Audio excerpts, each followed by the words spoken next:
안녕하세요. 암호화폐 읽어주는 남자 하루씨입니다. 오늘도 소중한 하루가 지나가고 있는데요. 여러분들 아시는 것처럼 이스라엘이 이란을 총 타겟을 15개 잡아놓고 거기에 200여 개 이상의 미사일을 타격을 했었습니다. 그리고 이제 물론 거기에 대해서 이란도 또한 반응을 했죠. 그래서 지금 일단은 전쟁이 진행 중에 있고, 지금 현재는 이란 쪽에서 휴전 협상을 하자 라는 얘기가 나오고 있는데, 솔직히 말씀드리면 이란 이스라엘 전쟁은 하나의 소재고요. 그 소재를 통해서 우리가 함께 나누고 알고자 하는 거는 그것 때문에 암호화폐 시장의 미래가 어떻게 될 것이냐라고 하는 부분을 같이 나누는 시간이 될 겁니다. 그러면서 암호화폐 전체 전반적인 얘기를 하면서 그 중에서도 파이와 SRP는 어떻게 될 것인가라는 부분을 중심적으로 다루는 시간이 될 테니까요. 혹시나 전쟁 얘기를 하는데 너무 삭막하다, 돈 얘기만 하냐 너는, 그렇게 느끼신다면 제가 삭막한 인간이라 그런 게 아니고, 오늘의 주제 자체가 이 전쟁의 본질과 전쟁이 가져올 부정적인 어떤 영향들에 대해서 얘기하는 그런 시간이 아니고, 정확하게 오늘은 이 전쟁이 우리 암호화폐 시장에 미치는 영향에 대해서 거기에 관련된 인사이트를 같이 나누는 그런 시간으로 잡으려고 하니까 그런 부분에 대한 오해는 없으시기 바랍니다. 자, 그럼 본격적으로 시작하도록 하겠습니다. 본격적인 영상 시작에 앞서서 여기까지 영상을 시청하신 분들은 끝까지 시청해 주시길 바라고요. 참, 지금 잠깐 영상 멈추시고요. 구독과 좋아요 눌러주시기 바랍니다. 그게 제 식량이니까요. 또 주위 아는 사람들에게 공유 좀 해주시고요. 저는 사실 베이비 도지를 많이 보유하고 있습니다. 당연히 고래 정도는 아니지만 참치 정도는 될까요? 그래서 저는 베이비 도지를 많은 사람들이 보유했으면 좋겠고, 그것으로 모두들 부자가 되었으면 좋겠습니다. 그래서 대부분의 경우 베이비 도지를 선물로 드리고 있는데요. 어떤 인연이든 옷깃이 스치는 분들에게 베이비 도지를 선물합니다. 진심으로 우리 부자 됩시다라고 속으로 힘주어 말합니다. 그럼 제가 또 베이비 도지 무료로 선물해 드릴 테니까 그걸 가지고 하나의 계기가 될 수 있겠죠. 대신 제가 오늘도 베이비 도지 쏩니다. 10,000개에서 100,000개 사이로 쏠 테니까요. 기존 보유자님들은 추가 보유하셔서 평단가 낮추시고요. 없으신 분들은 제게 선물 받으셔서 앞으로 차트 공부도 하시고 암호화폐 공부도 하는 계기로 삼으시기 바랍니다. 자, 우리 모두 같이 베이비 도지 부자가 돼야 하니까요. 본 영상을 시청하시고 계시는 분들은 010-9627-320으로 문자를 보내주시면 베이비 도지 무료 증정해 드릴게요. 물론 본 영상의 고정 댓글에 보면 거기 링크가 있거든요. 그 링크를 통해서도 신청이 가능하고요. 자, 그럼 본격적으로 시작하도록 하겠습니다. 먼저 이란 이스라엘 전쟁의 상황을 아주 간략하게, 되게 복잡한데 간략하게 좀 정리를 몇 줄로 해봤습니다. 첫째, 이스라엘이 6월 13일 새벽에 약 200여 개 이상의 미사일로 15곳 이상의 전략적인 타겟을 타격했다라고 합니다. 근데 이제 이번 이란 이스라엘 전쟁에서 이스라엘이 이 타격한 것에 좀 이전과는 다른 좀 특징이 있어요. 보니까 그건 뭐냐면은, 예전에는 타격을 하더라도 그게 이스라엘이 됐건 어디 바레인이 됐건 다른 나라가 어떻게 됐건 이스라엘이 타격을 할 때 보통 이제 군사 시설이나 군사 인물들을 주로 타격을 했거든요. 예, 근데 이번에는 되게 특이하게, 되게 유례 없이 석유 관련 시설을 타격했습니다. 그러니까 중동에서는 설사 타격을 하더라도 석유 관련 시설은 타격하지 않는 게 하나의 지키는 선들이었어요. 아무리 전쟁을 해도 석유는 건들지 말라. 이런 거 있지 않습니까? 아무리 나를 공격하더라도 내 부모는 건들지 마. 이런 게 있잖아요. 그러니까 중동에서도 아무리 전쟁을 하더라도 석유는 건들지 마. 이런 금기 같은 게 있었는데, 이번에 이스라엘이 처음으로 깼습니다. 석유 관련 시설을 타격했어요, 미사일로. 이게 아주 큰 특징이, 이게 뭘 의미하는가? 예. 그 다음에 또 두 번째로는 핵시설을 파괴했어요. 지상에 드러나 있는 핵시설을 파괴했다는 거. 이 부분이 이번 이스라엘이 이란을 타격하는 데 있어서 이전 다른 나라를 타격하는 것과 좀 구별되는 그런 특징입니다. 근데 이제 그나마 이란 입장에서 볼 때는 다행인 게, 특히 핵시설 같은 경우에 지상만 타격을 했어요. 그래서 지하 핵시설 같은 경우에는 타격하지 못했다. 근데 이제 미국이 언론을 통해서 슬슬 흘립니다. 계속 너희들 말 안 들으면 이거 벙커버스터 쓸 수도 있어. 이런 얘기를 언론을 통해서 흘리고 있습니다. 지금 이전에 다른 전쟁과 아주 다른 게 있어요. 하나가 뭐냐면, 급격한 유가 인상이 아직은 아니에요. 그러니까 60달러 중반선에서 시작했다가 지금 한 75달러 되거든요, 유가가. 그러니까 아주 급격한 유가 인상은 일어나지 않고 있다는 거예요. 왜 그럴까요? 많은 분들 아시겠지만 더 이상 미국이 원유 수입국이 아닙니다. 아시죠? 미국이 원유 수출국이에요. 그러니까 세계 원유 시장에서 예전처럼 중동의 석유가 차지하는 비중이 현격히 낮아졌습니다. 세계 최대의 석유 원유 수출국은 미국이에요. 세일유죠, 세일유. 예, 막 퍼내고 있죠. 미국 같은 경우에는 개인도 퍼내서 있어요. 지네 집 밑에 세일유가 매장돼 있다. 그러면 그냥 사업자 내갖고 개인이 팝니다. 장비 사다가. 세금만 내면 팔 수가 있어요. 그러니까 그런 식으로 어쨌든 지금 이제 미국이 그러다 보니까 예전처럼 중동에서 전쟁이 벌어졌을 때 아주 급격하게 유가가 인상되지 않아요. 사실은 예전의 경우를 보면 지금 정도 됐으면 막 90달러, 100달러 임박해야 되거든요. 근데 지금 75달러 정도밖에 안 된다라고 하는 거는 이게 이제 어떤 중동 전쟁에 있어서 이것이 유가에 미치는 어떤 패턴이 예전과는 다른 모습을 보이고 있는데 그것의 가장 큰 원인은 뭐다? 세계 원유 시장에서 이제는 중동이 차지하는 비중은 낮아지고 미국이 차지하는 비중이 높아졌기 때문에 이런 현상이 벌어지고 있고요. 제가 뒤에서 아마 얘기할 텐데 바로 이러기 때문에 트럼프가 직접 미국이 타격을 한 거는 아니지만 이스라엘이 이란을 타격하는 데 있어서 반대하는 이유일 수도 있어요. 왜냐하면 예전 같았으면 이렇게 쉽게 오케이 할 리가 없거든요. 자기네들도 피해가 되기 때문에. 근데 이제 이거를 리스크 해치할 수 있다는 거죠. 유가에 대해서 이제 미국은. 그렇다고 변수가 없는 건 아닙니다. 만약에 그 이란 앞바다 있죠. 특히 아시아 시장 여기서는 다 거기를 지나가는데 이란의 앞에 있는 그 호르무즈 해협. 이거를 이란이 봉쇄하느냐 마느냐는 사실은 여전히 뜨거운 감자로 남아있어요. 만약에 이게 봉쇄가 된다면 잘못하면 90달러, 100달러, 누구는 뭐 200달러, 300달러 얘기하는데 그건 옛날 얘기고요. 만약에 호르무즈 해협을 봉쇄를 한다면 유가가 90달러, 100달러까지 돌파하는 한의 시금석이 될 수도 있다는 부분. 그럼 이것이 어떤 영향을 미칩니까? 유가가 올라가면 수입 물가가 올라가면서 인플레이션이 오면서 금리 인상에 대한 압박을 받고 그렇게 되면 어떻게 해요? 어떻게 돼요? 자산시장의 가치가 떨어지겠죠. 그러니까 좀 단순화시키면. 그래서 이게 자산시장의 미래를 보는 데 있어서 바로 밑에요. 그럼 우리는 뭘 봐야 돼요? 신문을 볼 때. 호르무즈 해협을 봉쇄하느냐 마느냐. 요거를 봐야 되고 두 번째 요거 국제 원유가 WTI 그 원유가가 얼마인지를 봐야 돼요. 그죠? 그러면서 100달러 넘어간다? 그럼 한동안은 자산시장의 가치가 하락되겠네? 이렇게 머리를 굴리시면서 자기 자산에 대한 방어 혹은 투자 전략을 좀 잡으셔야 되는데 그랬을 때 그 출발점은 저는 호르무즈 해협을 봉쇄하는지 마는지 초점을 맞춰서 보시라. 그 다음에 이제 90달러, 100달러, 그러니까 특히 100달러 돌파를 하느냐 마느냐 요 속도로 좀 보셔야 되는데 여기 보면 WTI 제가 말씀드렸잖아요. 이게 이제 국제 유가인데 74달러예요 아직도. 그렇게 높진 않아요. 아직은. 예, 근데 이게 호르무즈 해협에 따라서 90달러, 100달러 갈 때에 대해서는 우리가 좀 주의를 해야 된다라는 부분 다시 한번 말씀드리고요. 자, 그 다음에 지금 전쟁 상황은 간략하게 좀 보고 넘어가고요. 그 다음에 하나는 이란 이스라엘 전쟁의 원인 간략하게 보도록 하겠습니다. 자, 이란 이스라엘 전쟁의 원인이 뭐냐? 간략히 보면 이란이 핵 개발을 한다. 제가 물음표 찍었죠. 이거는 의견이 여러실 수 있어요. 핵 개발한 게 아니야. 그냥 산업용으로 우라늄 프로 이내로 농축하려고 했던 것 뿐이야 라고 하는 사람들도 있고 그게 말이 되니? 그것도 하지만 핵 개발하려고 한 거지. 뭐 그런 의견도 있고. 어쨌든 저는 어느 편을 들려고 하진 않습니다. 근데 이란의 핵 개발에 대해서 이란은 뭐라고 했냐면 우라늄 녹축에 대한 거는 주권에 대한 거다. 게다가 우리가 핵을 만들려고 하는 게 아니라 산업용으로 농축 비율 20% 이하로 하려고 하는 거는 주권에 대한 문제인데 왜 미국이 감히 못하게 하느냐. 이제 이런 거였고요. 근데 미국은 그거는 산업용이 아니야. 너 말로는 그러지만 너 핵 개발 하려고 하는 거 아니야. 그러면서 우라늄 농축 하지 마. 20%건 10%건 산업용도 하지 마. 그러면서 이스라엘이 이란을 폭격할 수 있는 국제적 명분을 가지게 된 거죠. 그래서 첫 번째는 이 이란의 핵 문제. 근데 여러분들 재밌습니다. 우리나라 우라늄 농축 할 수 있어요, 없어요? 우리나라 못하죠. 산업용 20%, 22%인가 이하건 이상이건 우리 못합니다. 근데 예를 들면 이걸 할 수 있는 나라가 어디예요, 유일하게? 일본은 해요.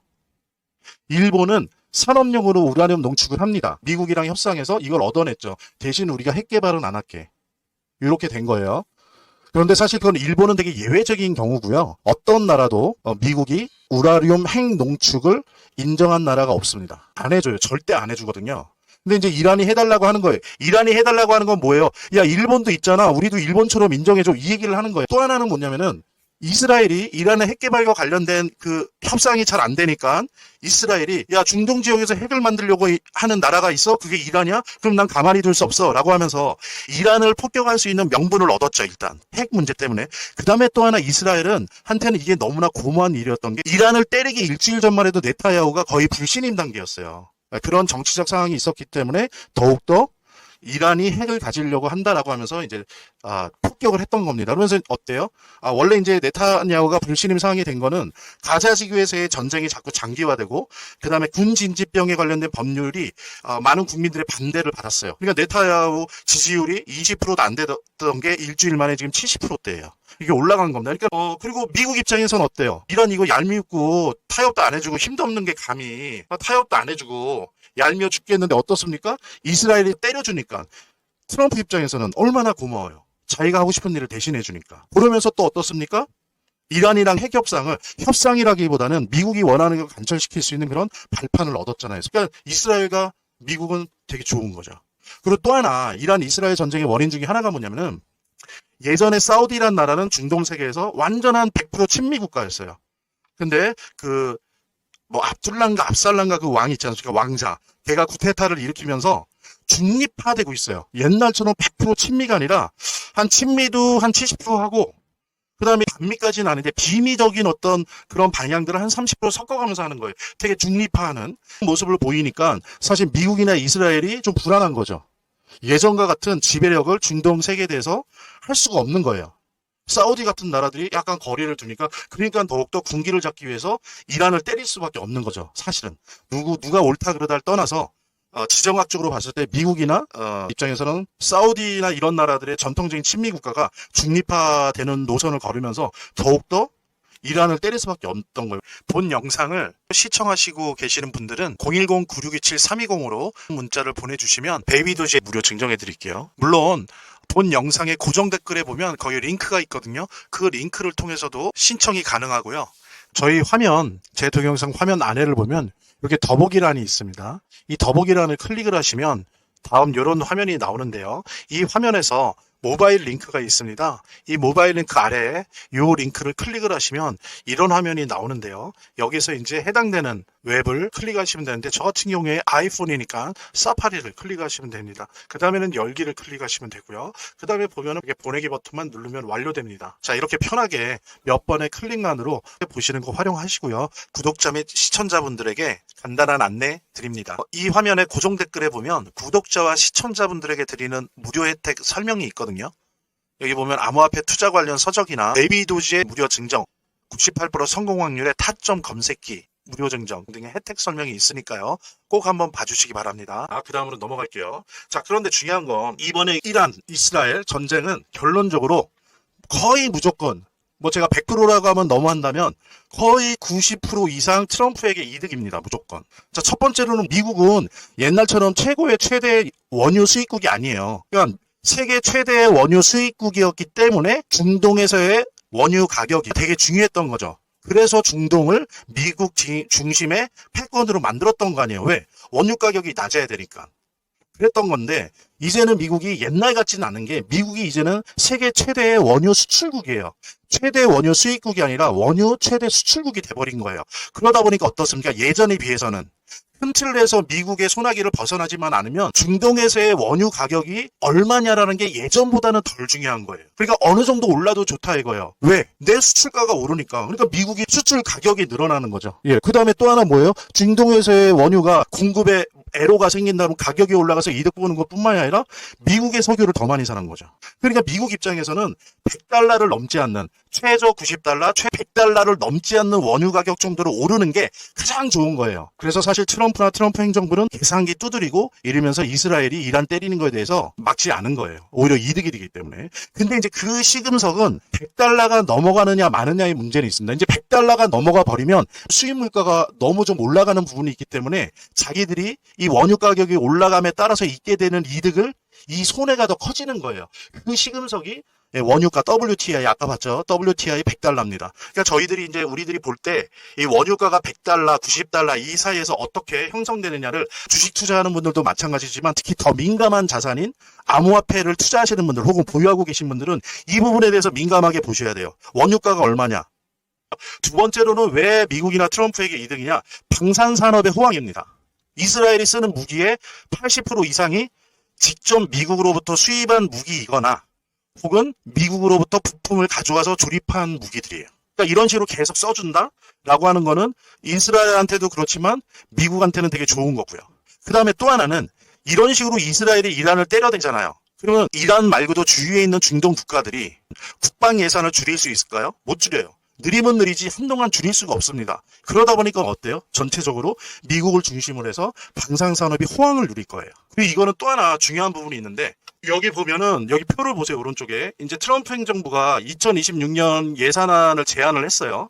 근데 보십시오. 대부분의 예산이 마이너스예요. 줄인 거예요. 제가 이 부분은 예전에 라이브에서도 말씀드렸었죠. 미국이 지금 정부 수준에서는 디폴트 직전 상태예요. 이 부채가 너무 많다 보니까 이자 내는데도 급급하다 보니까. 그런데 재미난 게 국토안보부의 요 비용도 그렇지만 국방비는 이렇게 늘려놨어요. 그러니까 이 부분에 대해서는 지금 이렇게 제안을 하니까 하물며 자신들이 속해 있는 공화당에서도 이거에 대해서 말이 많아요. 아니 지금 때가 어느 때인데 국방비를 이렇게 늘리냐. 잘못하면 디폴트 상태가 되는데. 예? 그런데 어떻습니까? 이 전쟁이 일어나면서 이런 소리가 잦아들겠죠. 그럼 원래 트럼프가 원하는 대로 이 국방부 예산이 통과될 확률이 높아지는 거죠. 그럼 이득인 거고 트럼프가 뭐 로비를 받았거나 여러 가지 연락을 받았겠죠. 미국 내에 있는 여러 가지 방산 산업들로부터 걔네들의 어떤 이해를 충족시켜 주는 거죠. 트럼프가. 그래서 지지 세력을 얻어나갈 수 있는 거죠. 여기 보시면 엄청나지 않습니까? 뭐 이거는 좀 다른 거지만 본 김에 미국의 국방 지출 보십시오. 이거. 예, 900억 달러고 1000억 달러. 예, 여기 근데 중국 보세요. 예, 4분의 1도 안 됩니다. 계속 늘어나는데도 미국의 4분의 1도 안 돼요. 예, 그러니까는 미국이 막 중국에 대해서 국방비에 돈을 너무 많이 쓴다라고 하는 거는 그러면서 중국이 위험하다. 완전 군사 대국이 되고 있다라고 하는 얘기는 약간 좀 어폐가 있어요. 중국이 아무리 써도 4분의 1도 안 됩니다. 예, 어쨌든 자, 그래서 방산산업의 호황, 그 다음에 국방부 예산의 지지를 받을 수 있는 그런 탄력을 받는다라고 하는 부분들. 그 다음에 또 하나는 중동의 국방비가 전체적으로 상승한다는 거라서 미국을 중심으로 한 방산산업의 호황을 누리게 된다. 이거는 우리나라랑도 좀 연관이 있을걸요? 뭐 하나하나 이런데 요즘 이게 아니더라도 계속 주가가 뛰고 있는데 더 뛸 겁니다. 그죠? 이렇게 전쟁이 일어나고 있는데. 그리고 또 하나는 이건 이제 지정학적인 거예요. 전쟁이라기보다는 지정학인데 중국에 대한 봉쇄를 할 수가 있는 겁니다. 지금 미국이 완성하려고 하는 게 뭐예요? 일본, 인도, 호주 여기를 이어냄으로써 남중국해를 봉쇄하려고 하는 거죠. 그래서 중국을 봉쇄하려고 하는 게 여차하면 막 까불고 막 대만 막 이렇게 하면 완전히 봉쇄해서 수출이 못하게 경제적으로 붕괴시킬 수 있는 패권적인 전략, 지정학적 패권 전략을 가지고 사실 남중국해를 바라보는 거죠. 미국은. 그죠? 그래서 거기에 일본을 끌어들이고 필리핀도 끌어들이고 인도도 끌어들이고 호주도 끌어들이는 거죠. 봉쇄하려고. 근데 한편으로는 어떻습니까? 중국이 일로 하면서 저쪽 대륙 쪽에서 또 그 공급망을 갖게 되잖아요. 그게 어디예요? 바로 이란입니다. 이란. 중국의 서쪽. 그러니까 남중국해가 봉쇄되더라도 이란 쪽이 뚫려 있으면 예, 가능한 거죠. 그래서 이 이란을 친다는 거, 이란을 미국의 지배력에 넣는다는 거는 지정학적으로 완벽하게 중국을 봉쇄하는 거예요. 남중국해를 봉쇄하고 이쪽에 육로를 봉쇄해서 여차했을 때 중국을 경제적으로 압사시킬 수 있는 거예요. 예, 육지와 동떨어진 완전히 섬으로 만들어버리는 거죠. 이제 그런 의도도 있는 겁니다. 그 다음에 또 하나는 여러분 아시는 것처럼 지금 관세전쟁 때문에 전 세계가 반트럼프 분위기죠. 지금 유럽에서도 이번에 이재명 대통령이 갔던 G7 그 분위기를 보면 그러잖아요. 트럼프 갔다가 그 주위에 있는 지도자들한테 욕망 먹고 자기가 원하는 것도 한마디 하고 그냥 가버렸잖아요. 그래서 전 세계는 지금 관세전쟁 때문에 반트럼프 분위기인데 지금 이스라엘과 함께 이란을 까니까 어떻게 됐어요? 지금 유럽이. 오히려 이스라엘과 미국을 지지하죠. 왜? 중동 국가에서 핵을 가지고 있는 이란은 상상할 수 없다. 이거는 우리 유럽도 핵을 가진 이란을 원치 않고 이건 막아내야 된다. 그러면서 네타야후 이스라엘에 대해서 가자지구 전쟁을 일으키는 막 반대했잖아요. 비인간적이다 그러면서 욕을 했던 유럽 국가가 이번에 이란을 타격한 거에 대해서는 지지하고 나섰습니다. 그리고 이 부분에 있어서만큼은 트럼프에 대해서 지지하고 있어요. 그러니까 어때요? 관세 전쟁으로 인한 반트럼프 분위기, 특히 유럽이 가지고 있는 반트럼프 분위기를 반이란 분위기로 만드는데 공을 세우고 있는 겁니다. 그러면서 중국을 봉쇄하고 미국의 패권을 실현시키는데 한층 더 유리한 국제적 환경을 지금 만드는데 이것이 아주 큰 도움이 되고 있는 거죠. 자, 그 다음에 이제 중요한 건 암호화폐로 넘어갑니다. 이 이란, 이스라엘 전쟁이 암호화폐 시장에 미치는 영향이 어떤가에 대해서 이제 좀 같이 이야기 나눠보도록 하겠습니다. 암호화폐나 금 같은 경우에는 제가 결론적으로 여기 오타가 있네요. 지정학적 위기가 오히려 호재로 작용합니다. 지정학적 위기가 오면 전반적으로 자산 시장은 침체를 겪을 수밖에 없거든요. 그러니까 악재로 작용하는 거죠. 이런 지정학적 위기가. 근데 어떠한 이유 때문에 암호화폐나 금한테는 오히려 이런 지정학적 위기가 호재로 작용합니다. 여러분들, 지정학적 위기가 다른 일반적인 자산 시장에는 악재로 작용하는 이유가 뭘까요? 뭐 여러 가지 심리적인 요인도 있죠. 투자 심리가 얼어붙고, 그죠? 여러 가지 은행도 동결될 수 있고 기업 활동이 위축되고 방산 산업이나 이런 데를 제외하고는요. 암호화폐나 금액에는 대부분의 경우 호재로 작용해 왔어요. 왜 그렇습니까? 오히려 돈이 이런 지정학적 위기, 즉 전쟁이 벌어지면요. 돈이 어디로 갈 것 같아요? 안전자산으로 가요. 그래서 옛날에는 어디로 갔습니까? 금으로 갔죠, 금. 아이고, 무서워. 금으로 갑니다. 근데 예전엔 그랬는데 지금은 어때요? 금뿐만이 아니라 디지털 금. 이번에 우크라이나 러시아 전쟁 때 그런 일이 많았죠. 러시아랑 우크라이나랑 전쟁하니까 어떻습니까? 비트코인 가격이 뛰었죠. 왜요? 전쟁 나니까 금 가지고 있어봐요. 뭐 어떻게 할 거예요, 그거? 국경을 넘나들 수 있어요, 마음대로? 잘못하면 뺏기는데? 그러니까 어떻습니까? 블록체인으로부터 보호받는 비트코인 등의 암호화폐 투자가 되게 늘어났던 거예요. 예전에는 금이었지만 지금 현재 비트코인을 비롯한 암호화폐 이쪽이 커진다는 거예요. 오히려 호재로 작용한다는 거죠. 물론 전쟁이 일어났는데 잠깐 떨어질 수 있는데 결국에 올라간다는 거예요. 그래서 암호화폐는 아시겠지만 금을 따라갑니다. 이런 지정학적 위기가 있을 때 이스라엘 전쟁이 나자마자 금 선물 시장이 빠지다가 상승을 했어요. 그러니까 어떻습니까? 비트코인이나 주요 암호화폐들이 요걸 그대로 따라가요. 떨어졌다가 다시 올라간다고요. 일반 자산이 아니에요. 이제 더 이상 암호화폐는 일반 자산이 아니에요. 그러니까 대안자산이에요. 안전자산이냐라고 하면 그건 세모예요. 안전자산이냐? 아니다. 그래 50%다. 세모다. 근데 어때요? 대안자산. 대안자산은 100%다. 예, 오히려 어떤 면에선 금보다 더 안전하다라고 하는 부분입니다. 여기 보면 이제 각 전쟁마다 SP500 지수 수익률 표거든요. 한번 보세요. 여기 이제 대표적으로 걸프 전쟁이 유일하게 예외예요. 걸프 전쟁 때는 박살 났죠, 완전히. 예, 박살이 났어요, 이때. 예, 요때를 제외하고는 대부분 어떻습니까? 예, 유지를 했어요. 그래서 지금까지 걸프 전쟁을 제외한 평균을 내본 요 빨간색이에요. 보세요. SP 지수가 악재 전쟁에도 불구하고 유지가 됩니다. 사실 이거는 제가 이제 좀 잘못 쓴 건데 증시의 큰 악재가 아니었다라기보다는 시장 지배적이고 기술 지배주 이런 그 전쟁에 크게 영향을 큰 타격을 받지 않았다는 부분들. 그 다음에 말씀드린 것처럼 암호화폐 시장도 마찬가지로 오히려 SP500보다도 이런 전쟁 같은 거에 영향을 덜 받더라. 라고 하는 부분들. 그 다음에 이제 그래서 물론 결과론이긴 합니다. 그동안 역사적으로 이렇게 쭉 보니까 암호화폐가 SP500이 나스닥 100이나 금이랑 커플링 되고 있어요. 지정학적 위기가 있을 때. 예. 그래서 전쟁은 오히려 암호화폐에겐 기회일 수 있어요. 그래서 여러분들이 오히려 기존의 가격이나 이런 걸 살펴보시면서 오히려 확대 매수할 수도 있는 겁니다. 최소한 던지지 마시고 부유할 수 있는 그런 기회. 그런 시간이 될 수 있다. 단 이건 있습니다. 아까 제가 말씀드렸죠. 뭡니까? 제가 첫 번째 말씀드렸던 변수. 유가가 90달러를 넘어간다. 근데 두 번째 100달러를 넘어가느냐. 이 부분은 살펴보셔야 돼요. 그래서 100달러가 넘어간다라고 하는 부분은 뭡니까? 아까 말씀드린 것처럼 수입 물가가 올라간다. 수입 물가가 올라간다는 건 뭐다? 인플레이션이다. 인플레이션은 뭐다? 금리 인상이다. 금리 인상은 뭐다? 자산 시장의 가치 하락이다. 그러니까 90달러 가느냐 100달러 가느냐의 모습을 보여서 그거는 보시면서 사실은 좀 조심하셔야 되고요. 그 부분이 아니라고 한다면 오히려 기회다라고 하는 부분들. 그 다음에 제가 말씀드린 90달러 100달러가 된다라고 하는 건 뭡니까? 이건 장기화된다는 거예요. 그래서 장기화된다라고 하는 거는 또 변수일 수 있다. 왜냐하면 장기화된다는 건 물가가 올라갈 수 있는 기회를 가질 수 있는 거거든요. 그 다음에 또 하나 아주 중요하게 봐야 되는 겁니다. 저는 솔직히 얘기하면 전 지구는 자본주의 사회잖아요.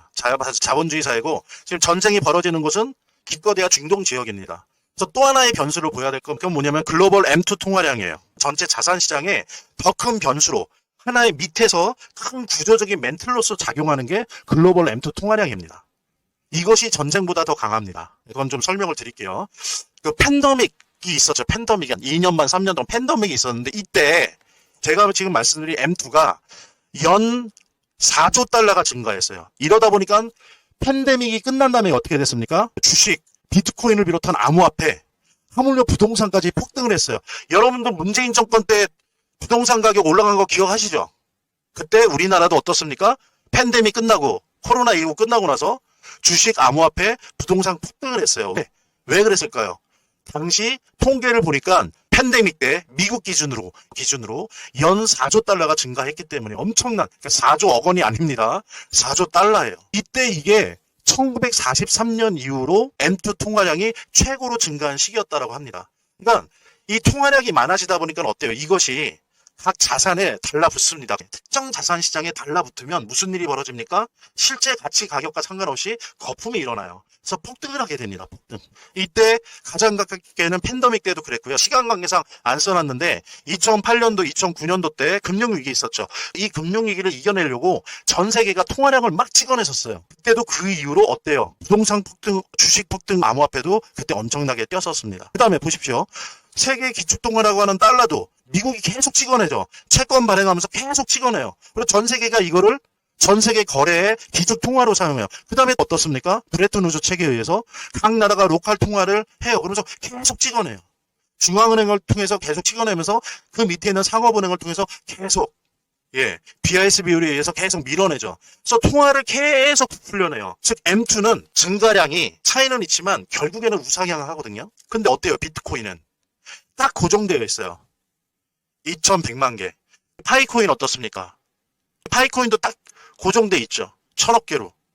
XRP도 어때요? 딱 1억 개로 고정돼 있죠. 기축통화나 로컬통화는 전 세계에서 계속 찍어내면서 M2는 올라가는데 이 코인들은 고정돼 있다고요. 그러니까 어때요? 중장기적으로는 가치가 속도의 차이는 있지만 올라갈 수밖에 없는 거예요. 자, 그래서 보십시오. M2 통화량이 어떤지 아셔야 돼요. 2025년 1월부터 6월간 정확하게 9조에서 10조가 증가했어요. 2019년, 20년, 21년 요때 연 4조 달러 증가했는데 주식, 암호화폐, 부동산 폭등했습니다.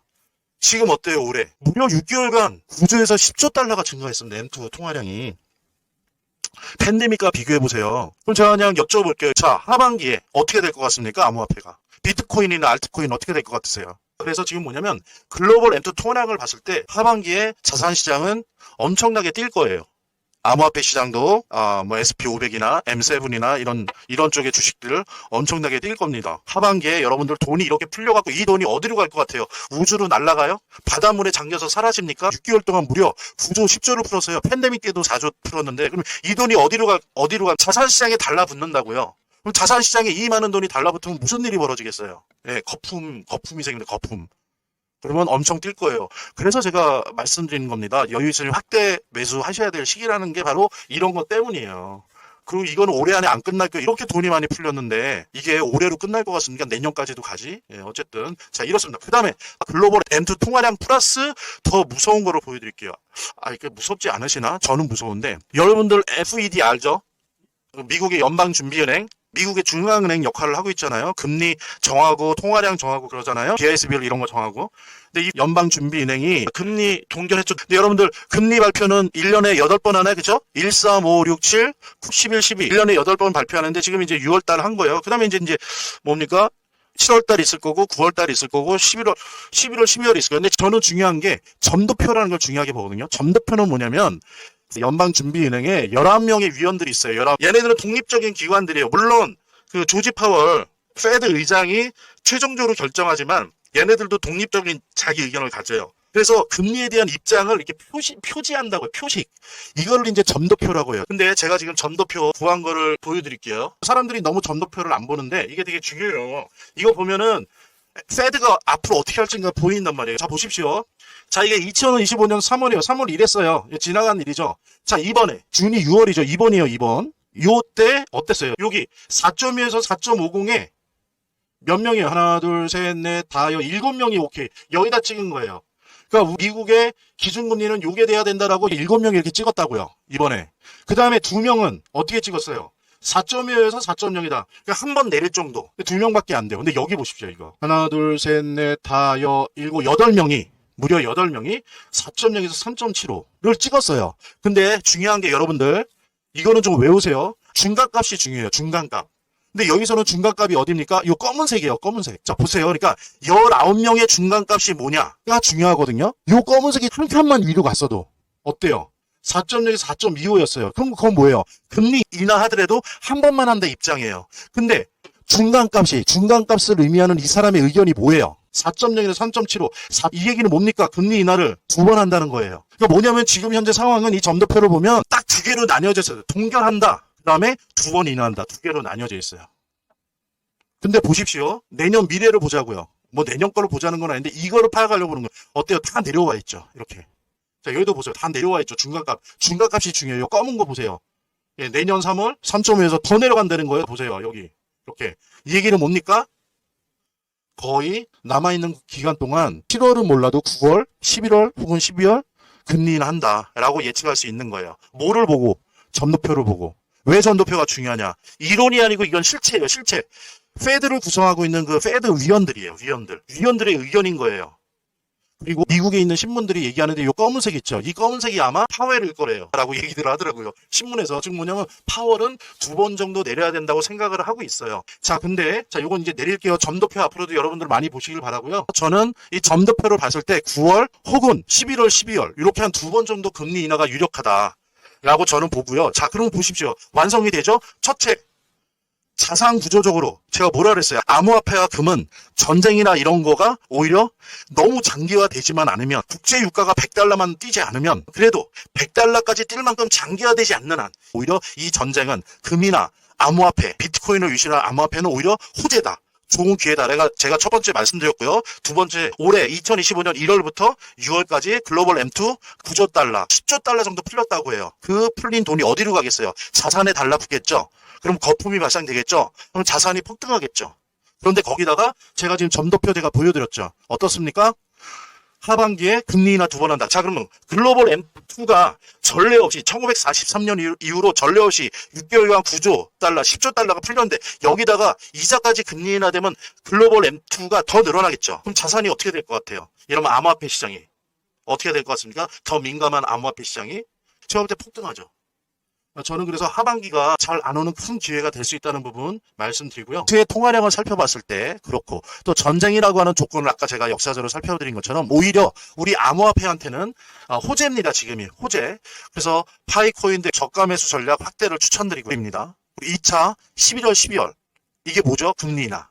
그 다음에 이거 말고 조심해야 될 거는 유가가 90달러를 넘었는가 또 유가가 100달러를 넘었는가 라고 하는 부분들을 고려하시면서 코인 투자 전략에 대해서 고민을 하시길 바랍니다. 자, 지금까지 오늘 제가 이스라엘과 이란의 전쟁에 대한 이것이 암호화폐 시장에 미치는 영향에 대해서 같이 나누는 시간을 가져봤고요. 여러분들의 의견을 댓글로 남겨주시고요. 그래서 우리 베이비도지 같은 경우 또 혹시나 뭐 가격 너무 안 나오고 정말 재미없다고 지루해서 던지지들 마시고요.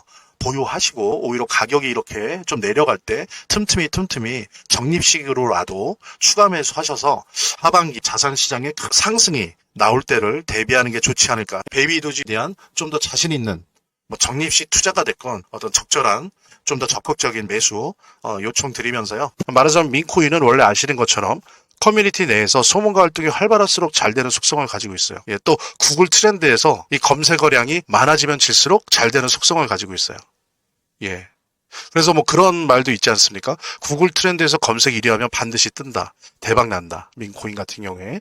AI 스토리, AI 내러티브, AI 서사와 함께 원래 있던 밈 문화 사이의 교착점, 그 시장에서 가장 핫한 두 트렌드가 만나는 곳에 베이비도지가 위치해 있다는 거죠. 되게 저렴해요. 그래서 사람들도 한번 사볼까? 라고 쉽게 생각할 수 있고요. 근데 이상하게, 이상하다는 표현은 좀 그런데 제가 뭐 베이비도지, 페페부터 이제 여러 가지 민코인들을 가지고 있는데 거의 한 왔다 갔다 하지만 15개에서 20개 정도를 민코인을 보유하고 있습니다. 근데 더 중요한 거는 다른 민코인이랑 진짜 다르게 이 베이비도지 등장 초기에 보통들 보여주잖아요. 펌프 앤 덤핑. 한번 그러고 대부분이 99%가 그 다음에 거의 사라지는 0이 됩니다. 0. 아니면 정말 몇 년간 내내 그냥 가만히 있어요. 그런데 우리 베이비도지는 참 아는 사람은 아는데 고마운 게 다른 민코인처럼 처음에 2000%의 역사적 폭등을 보여줬지만 지난 2년 동안 그 이후에도 4번의 폭등을 보여줬다는 거예요. 이거 되게 놀라운 거거든요. 한번 찾아보십시오. 이런 민코인이 이렇게 많은지.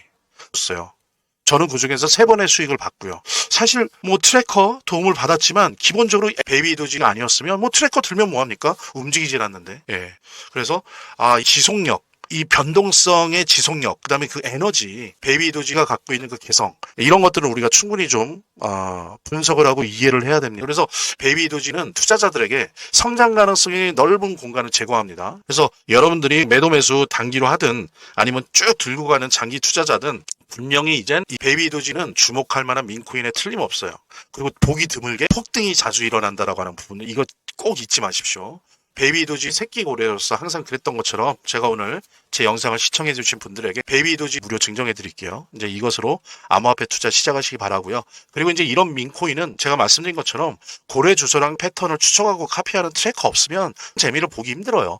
그래서 안내해드린 대로 연락을 주시면 AI도지 코인 무료 증정과 함께 고래 주소를 알 수 있는 비공개 정보방, 그리고 이 주소를 가지고 일단 연습이라도 할 수 있는 무료 트래커 증정해 드리도록 하겠습니다. 자, 안내해 드릴게요. 본 영상을 시청하시고 계시는 분들은 010-9627-320으로 문자를 보내주시면 베이비도시 무료 증정해 드릴게요. 물론 본 영상의 고정 댓글에 보면 거기 링크가 있거든요. 그 링크를 통해서도 신청이 가능하고요. 저희 화면, 제 동영상 화면 안에를 보면 이렇게 더보기란이 있습니다. 이 더보기란을 클릭을 하시면 다음 이런 화면이 나오는데요. 이 화면에서 모바일 링크가 있습니다. 이 모바일 링크 아래에 이 링크를 클릭을 하시면 이런 화면이 나오는데요. 여기서 이제 해당되는 웹을 클릭하시면 되는데 저 같은 경우에 아이폰이니까 사파리를 클릭하시면 됩니다. 그 다음에는 열기를 클릭하시면 되고요. 그 다음에 보면은 이렇게 보내기 버튼만 누르면 완료됩니다. 자, 이렇게 편하게 몇 번의 클릭만으로 보시는 거 활용하시고요. 구독자 및 시청자분들에게 간단한 안내 드립니다. 이 화면의 고정 댓글에 보면 구독자와 시청자분들에게 드리는 무료 혜택 설명이 있거든요. 여기 보면 암호화폐 투자 관련 서적이나 베이비도지 무료 증정, 98% 성공 확률의 타점 검색기 무료 증정 등의 혜택 설명이 있으니까요. 꼭 한번 봐주시기 바랍니다. 구독과 좋아요 한 번씩 눌러주시고요. 제 채널의 유일한 에너지니까요. 다음 영상에서 다시 찾아뵙겠습니다. 시청해주셔서 감사합니다.